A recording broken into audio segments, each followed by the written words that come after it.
pertama yaitu ada evaluasi proyek.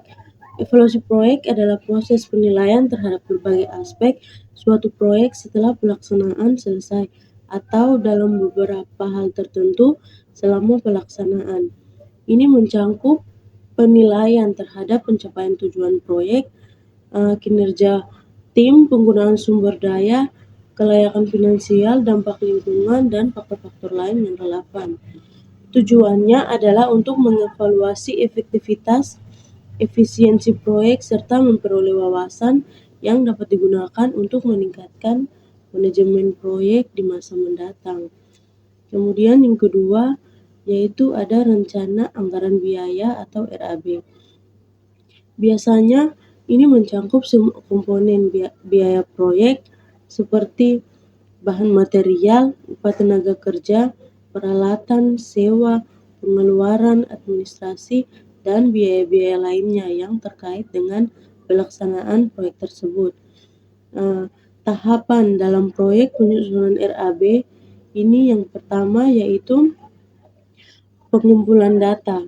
Jadi pengumpulan data ini mengumpulkan informasi tentang proyek termasuk spesifikasi teknis, gambar kerja, dan informasi lain yang relevan. Kemudian yang kedua yaitu ada analisis rencana. Analisis rencana yaitu menganalisis rencana proyek untuk menentukan kebutuhan bahan, tenaga kerja, dan peralatan. Kemudian yang ketiga yaitu estimasi biaya yaitu menghitung perkiraan biaya untuk setiap item dalam RAB berdasarkan harga pasar saat ini. Kemudian yang keempat yaitu penyusunan RAB. Menyusun RAB secara rinci termasuk spesifikasi item, jumlah, harga satuan, dan total biaya. Dan yang kelima, verifikasi dan validasi. Memeriksa kembali RAB untuk memastikan kelengkapan dan keakuratan informasi. Kemudian yang keenam yaitu persetujuan. Mendapatkan persetujuan dari pihak yang berwenang seperti pemilik proyek atau pihak pengelola sebelum melanjutkan ke tahap pelaksanaan. Kemudian yang berikut yaitu kendala dalam suatu proyek.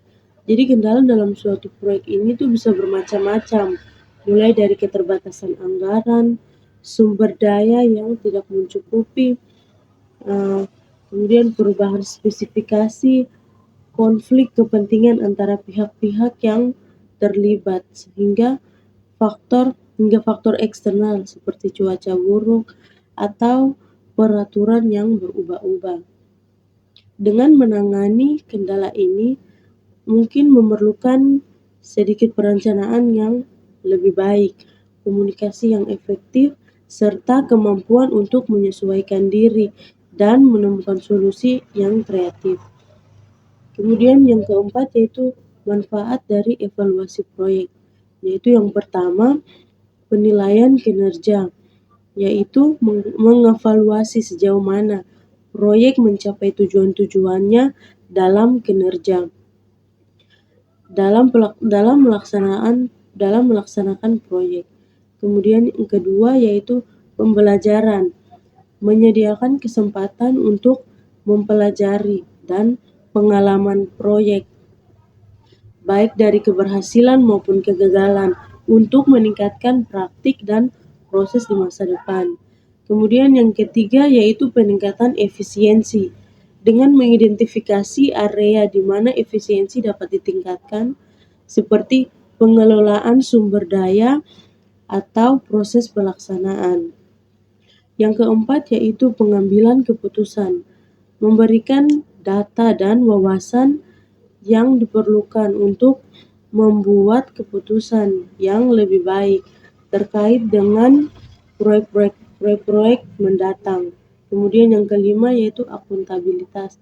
Ini membantu mempertanggungjawabkan penggunaan dana dan sumber daya dengan memastikan bahwa proyek ini berjalan sesuai dengan rencana dan tujuan yang ditetapkan. Kemudian yang terakhir yaitu ada peningkatan kualitas. Memungkinkan untuk mengevaluasi kualitas output proyek dan mengidentifikasi cara untuk meningkatnya di masa yang mendatang. Dan yang terakhir yaitu manfaat dalam perencanaan evaluasi proyek. Yaitu yang pertama, klarifikasi tujuan. Ini membantu mengklarifikasi tujuan evaluasi, termasuk apa yang dievaluasi, kriteria keberhasilan, dan harapan hasil. Kemudian yang kedua, penentuan metode. Memungkinkan ini untuk memilih metode evaluasi yang paling sesuai dengan jenis proyek, sumber daya yang tersedia, dan tujuan evaluasi. Dan yang ketiga, pengumpulan data yang tepat. Ini memastikan bahwa data yang diperlukan untuk evaluasi dapat dikumpulkan dengan tepat dan efisien.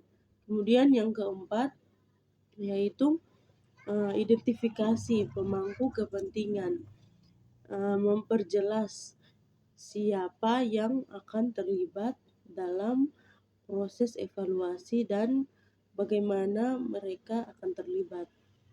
Kemudian yang kelima yaitu pengembangan instrumen. Pengembangan instrumen evaluasi ini membantu dalam pengembangan instrumen atau alat evaluasi yang akan digunakan untuk mengumpulkan data yang relevan. Kemudian yang keenam yaitu perencanaan anggaran dan waktu.